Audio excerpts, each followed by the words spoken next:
Ladies and gentlemen, let me start with something simple but powerful. You cannot live a positive life with a negative mind. See, negative thinking is like a weed. You don't have to plant it. You don't have to water it.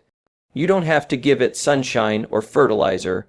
Just leave your garden unattended, and I promise you, the weeds will show up. That's how negativity works. It's automatic. But success, joy, peace of mind, those things take intention. They take planting, pruning, protecting. They take work. Negative thoughts are weeds. Don't let them grow unattended. Negativity has a strange way of creeping in when you're not paying attention. You don't wake up one morning and choose to feel insecure, doubtful, or defeated. No one sets a goal to become a pessimist, but give it time, leave your mind unchecked, and sure enough, those thoughts start to take root. Like weeds in a garden, negative thinking doesn't need an invitation. It thrives on neglect. The problem is, most people treat negative thinking like it's a personality trait. That's just how I am, they say. But it's not, it's a habit. It's the result of unattended thoughts piling up over days, weeks, months, even years. You don't need to be a bad person to have bad thoughts. You just need to let your guard down long enough for them to make themselves at home. Think about how weeds grow. You never plant them. They just show up, between the cracks, around the edges, in the places you weren't looking. It's the same with negative thoughts. You didn't ask for that fear. You didn't seek out that doubt. You weren't searching for the anxiety. But there they are showing up when you're tired, when you're disappointed, when you're stressed. The more you ignore them, the stronger they become. Weeds don't just sit still either. They spread, and negativity spreads fast. One bad thought leads to another. One small complaint turns into a bad attitude. One bad day becomes a bad week, then a bad month, then a bad outlook. Before you know it, your internal dialogue is running on autopilot, and the default setting is doubt, fear, criticism, and scarcity. You see, the mind has no neutral gear. You're either planting something good or allowing something harmful. You're either choosing your thoughts or your thoughts are choosing you. That's why it's not enough to hope for a positive attitude. You've got to build one. You've got to treat your mind like a garden worth protecting. You need awareness, intention, and regular maintenance. The who seem positive and grounded. Don't assume they were born that way. Assume they've done the work. They've pulled the weeds. They've challenged the lies. They've trained themselves to focus on what's possible instead of what's painful. They didn't eliminate every negative thought. They just refused to feed them. That's a key distinction. You don't kill negativity by pretending it doesn't exist. You kill it by confronting it. You drag it into the light and ask, is this thought helpful? Is it true? Is it moving me forward or holding me back? You examine it the way a good gardener examines the soil.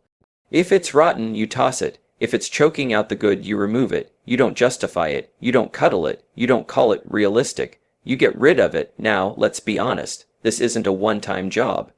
Killing negative thinking isn't an event. It's a lifestyle, because negativity is persistent. It keeps knocking.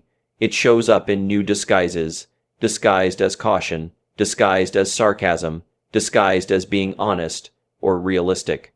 But don't let the costume fool you. Just because a thought sounds smart doesn't mean it's serving you.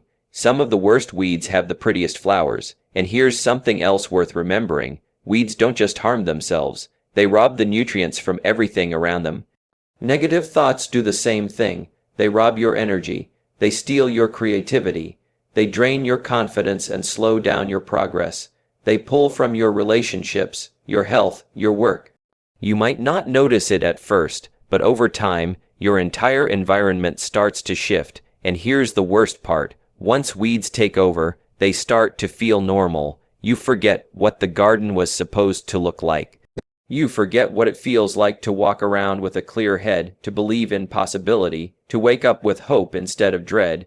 You accept the mess as the standard. That's dangerous. That's when mediocrity becomes acceptable. That's when dreams die quietly, not with a bang, but with a whisper. What's the point? So if you want to change your life, start with your thoughts. If you want a better outcome, plant a better mindset. Don't wait for a crisis. Don't wait until the garden is overrun. Start today, start small, start now, because the longer you wait, the harder it is to see where the good ends and the bad begins. Your mind is a garden. guard the gate. Every day, thousands of thoughts try to enter your mind. Some come quietly, some knock loud, some dress up like truth, but they're really just doubt in disguise. And if you're not careful, if you're not standing at the gate, those thoughts will walk right in, make themselves comfortable, and start rearranging the furniture. The problem isn't that negative or harmful thoughts exist. The problem is that too many people give them keys to the house. They let those thoughts wander freely, sit at the table, and even influence decisions. You've got to understand something important. Not every thought deserves your attention, and certainly not your agreement. Just because a thought knocks doesn't mean you let it in. You have to be the gatekeeper of your own mind. You have to decide what stays and what goes. Every day, that gate is either open by default or protected with purpose. And if it's open by default, anything can walk in. News headlines, angry tweets, discouraging comments, childhood wounds, imagined failures. All of it gets in. Before long, the air inside your head gets heavy. You start questioning your path, your worth, your ability, not because it's true, but because the gate was wide open and nobody was watching. Guarding the gate doesn't mean ignoring reality, it means filtering it. It means saying, I'll decide what gets to influence me today. It means being selective. Not everything deserves your mental real estate. Not every opinion needs to be stored in your mind. Not every criticism is valid. Not every prediction of doom needs to be entertained. When your mind is unguarded, anything can plant itself, and what you allow in will eventually grow. We all understand the need for boundaries in the physical world. You lock your doors at night. You don't hand your phone to strangers. You don't eat food from a dirty plate. So why do we let our minds be so vulnerable? Why do we let every voice, every fear, every negative whisper roam free in the one place that controls everything else? Because most people don't treat their minds like a sacred place. They treat it like a hallway, open to whatever passes by. But your mind is the command center of your life. It's the driver's seat. Everything you do, say, feel, or become starts up there. If the command center is cluttered, noisy, and full of lies, how do you expect to navigate clearly? Start paying attention to what's entering your mental space. Notice the thoughts that play on repeat.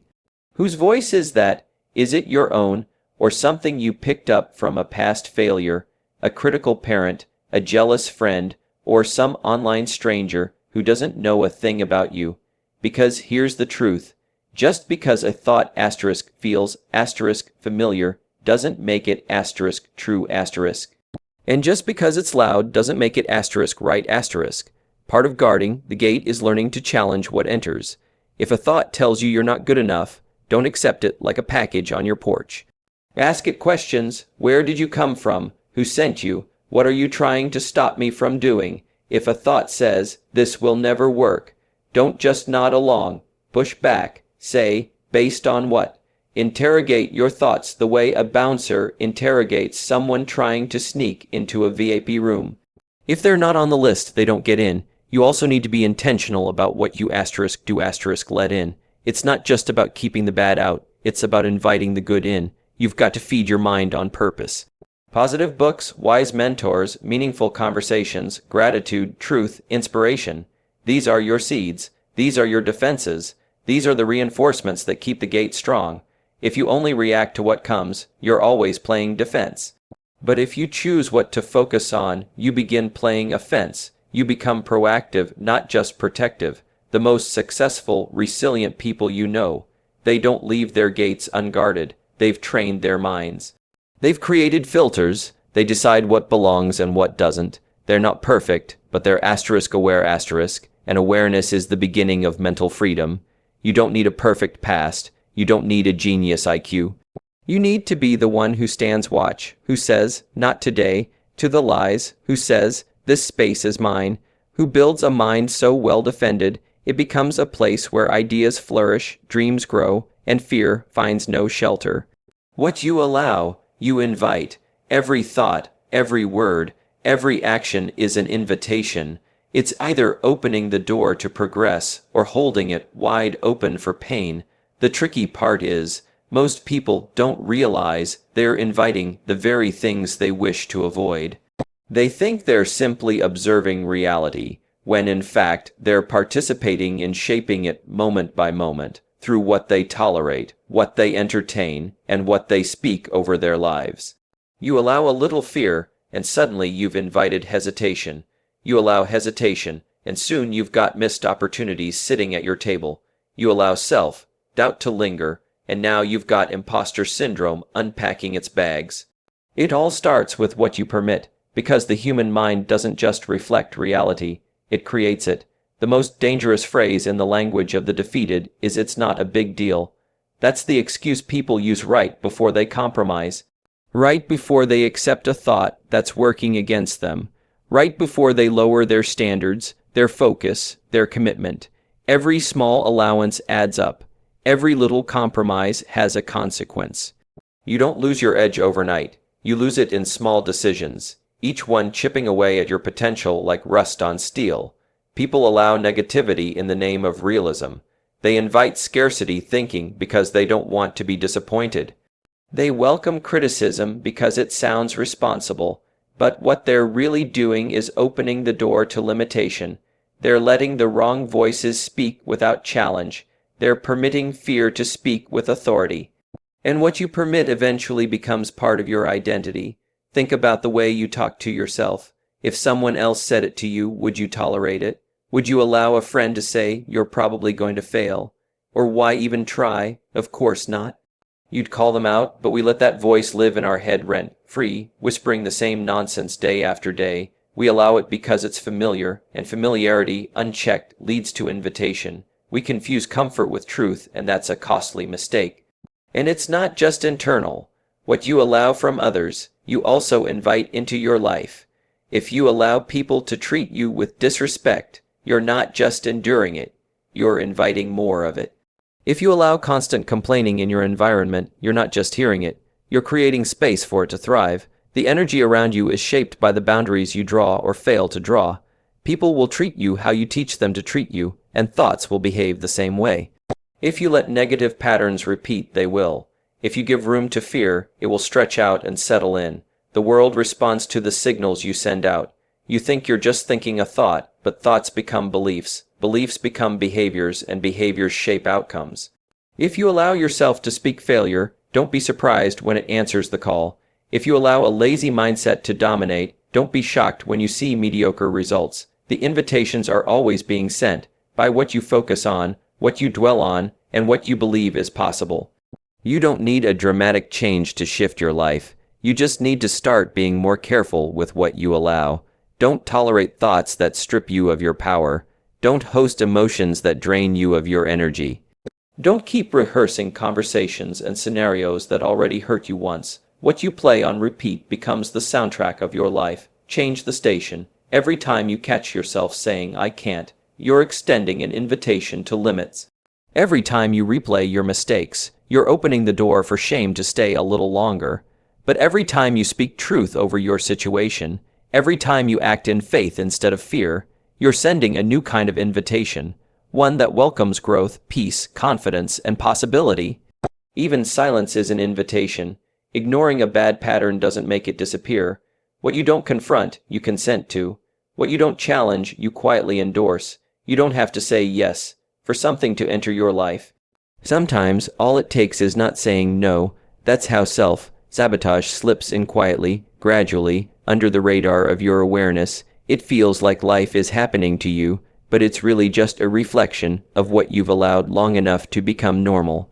Change your questions, change your mindset. The quality of your thinking is shaped by the quality of the questions you ask yourself every day.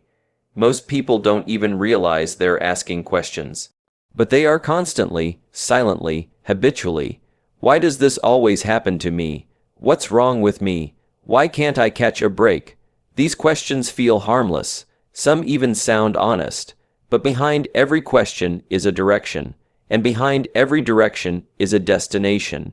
If your questions are negative, your thinking will follow that path and drag your emotions, decisions, and actions along with it. Questions are like steering wheels. They don't just reflect where your mind is, they determine where it's going.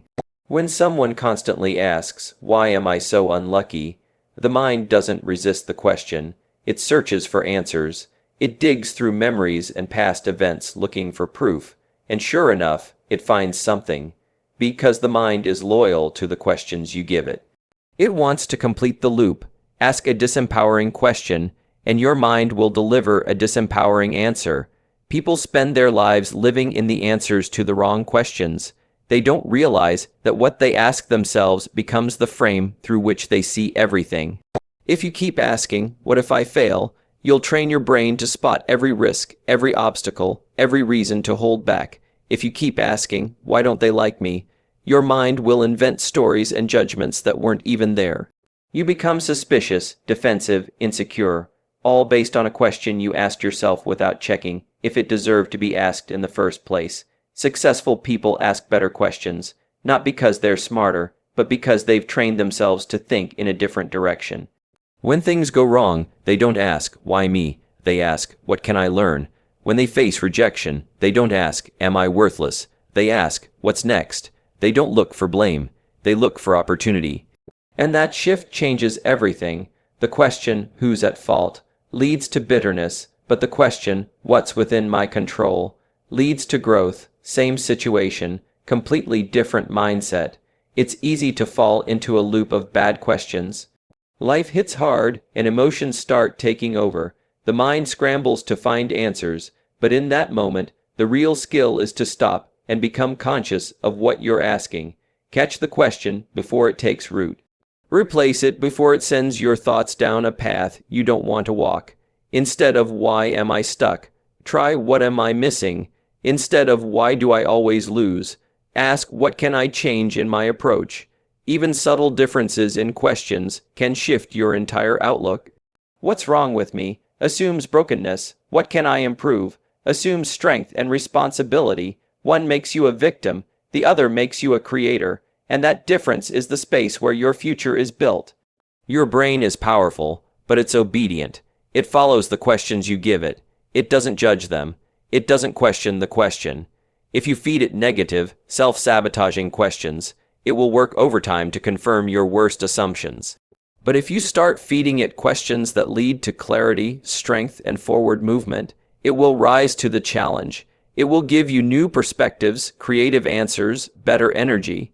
It will start building the mindset that moves mountains. Ask yourself how your life might change if your internal dialogue became your biggest supporter instead of your harshest critic. What if instead of "Why can't I?" you asked "How can I?" That one word asterisk how asterisk turns a wall into a door. It turns the impossible into a problem to solve. It shifts you from a place of passivity into a place of power. Self-awareness starts with listening to the questions you're already asking. Don't try to silence your mind, try to lead it. Guide it with better questions. Curiosity can either trap you or free you, depending on the direction it's facing. Some people use curiosity to explore their limitations. Others use it to explore their potential. Both are looking for answers, only one is moving forward. The good news is, you don't need to have all the answers. You just need to ask better questions, because the questions you live by will shape your beliefs, your decisions, and ultimately, your life. If you want to change your mindset, don't start by trying to silence every negative thought. Start by changing the question that invited it in. Discipline your thoughts or be dominated by them. The mind is a powerful force, but it's not naturally disciplined.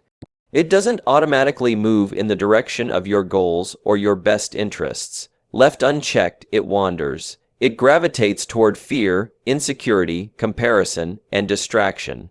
If you don't train your thoughts, they begin to train you. If you don't take command of your thinking will take command of your life, and it won't lead you anywhere worth going. Thoughts are like children, they need guidance, they need structure. You can't just let them run wild and expect peace, productivity, or purpose to show up on their own. Just like your body needs discipline to stay strong, your mind needs discipline to stay clear, focused, and aligned with your values. Without that discipline, the default mode kicks in, and the default mode is survival, not growth. A disciplined mind doesn't mean you never have negative thoughts. It means you don't entertain them. It means you see them, recognize them, and make a decision not to feed them. Undisciplined thinking gives every thought equal weight. It treats doubt with the same authority as truth. It lets one critical comment overshadow 100 affirmations. It amplifies fear and minimizes hope. When your thoughts run undisciplined, you become reactive. You let circumstances, other people, and fleeting emotions dictate your state of mind. Discipline is about developing the ability to pause and choose. It's not about controlling every thought that appears, it's about controlling what you do with it. You can't stop birds from flying overhead, but you can stop them from building a nest on your head. The same goes for thoughts. Discipline gives you the power to observe a thought without obeying it. You can feel anxiety without letting it take over. You can notice fear without surrendering to it. You can recognize a limiting belief and say, "Not today." Mental discipline doesn't show up all at once. It's built through small decisions, repeated daily. It starts with noticing your patterns. Where does your mind go when you're tired, when you're disappointed, when you feel overwhelmed? Those are the moments when discipline matters most, not when everything's going well, but when you're tempted to spiral into blame, shame, or despair. That's when the habit of choosing your thoughts becomes the difference between moving forward and falling behind. People often think motivation is what drives success, but motivation is inconsistent. It comes and goes. It's emotional. It's based on mood. Discipline doesn't wait for motivation. Discipline shows up whether you feel like it or not. It says, "This thought isn't serving me, and I won't follow it." It says, "This story I'm telling myself is not the truth, and I choose to rewrite it." That's how progress is made, not in the big moments, but in the quiet internal battles that most people never see.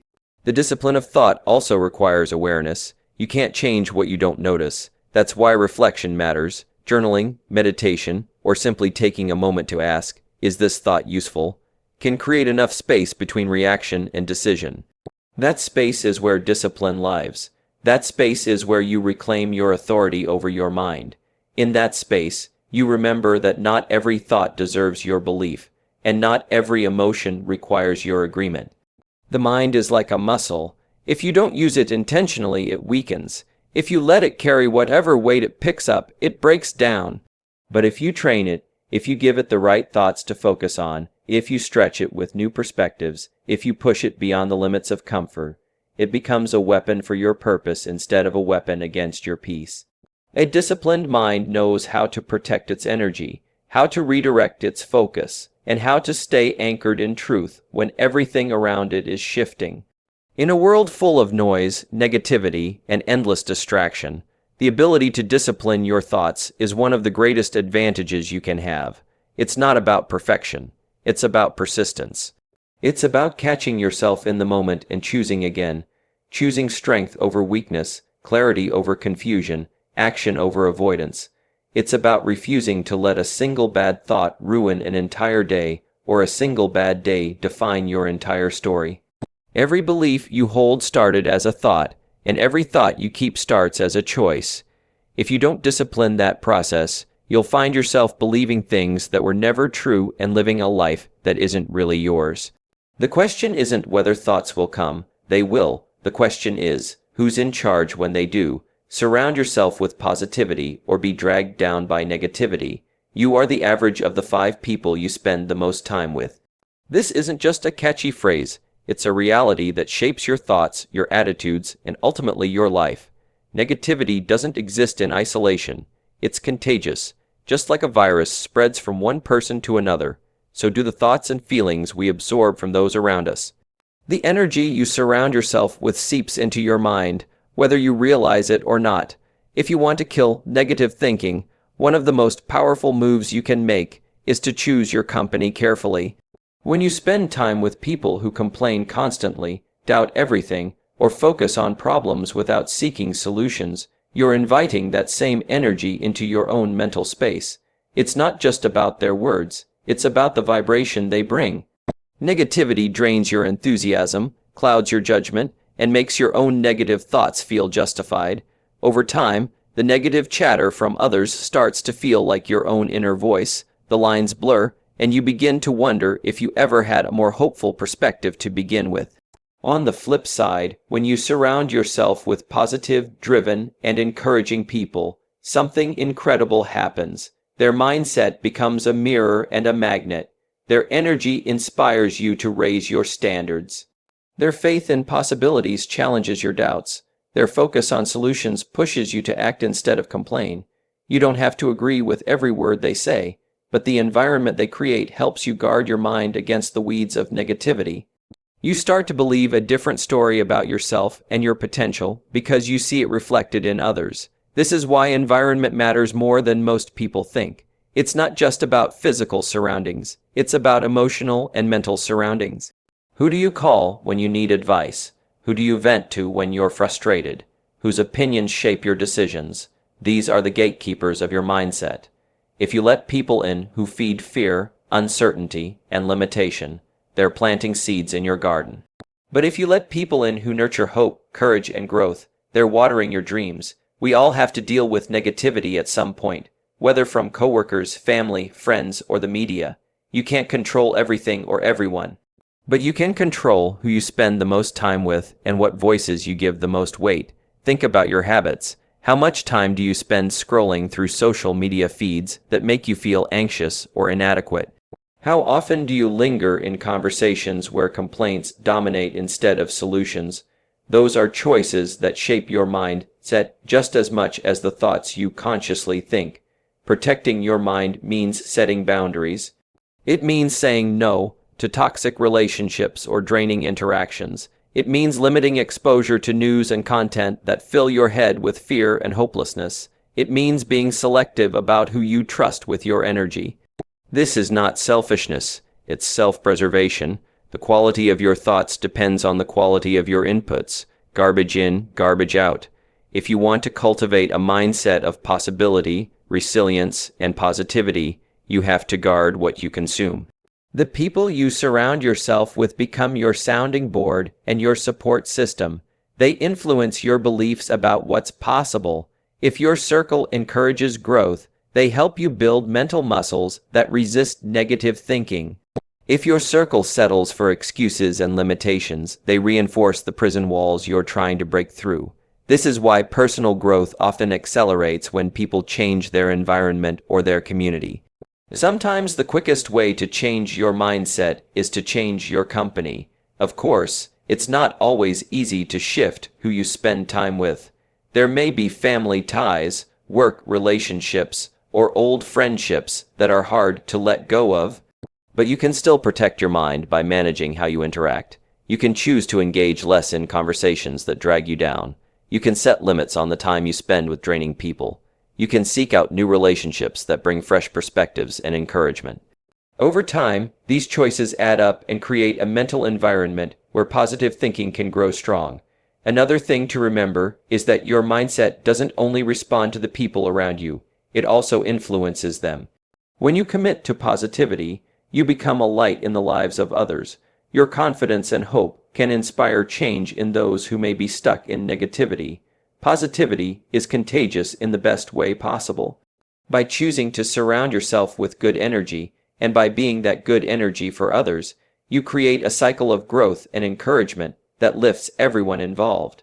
Mental and emotional health is not a solo journey. You were made for connection, but not all connections are created equal. Choosing the right company is one of the most practical, effective ways to kill negative thinking before it gains a foothold. Your mind is your most valuable asset. Protect it like a fortress and fill it with the kind of energy that builds up, not tears down. Because at the end of the day, the people you let in are either your allies in success or your accomplices in defeat.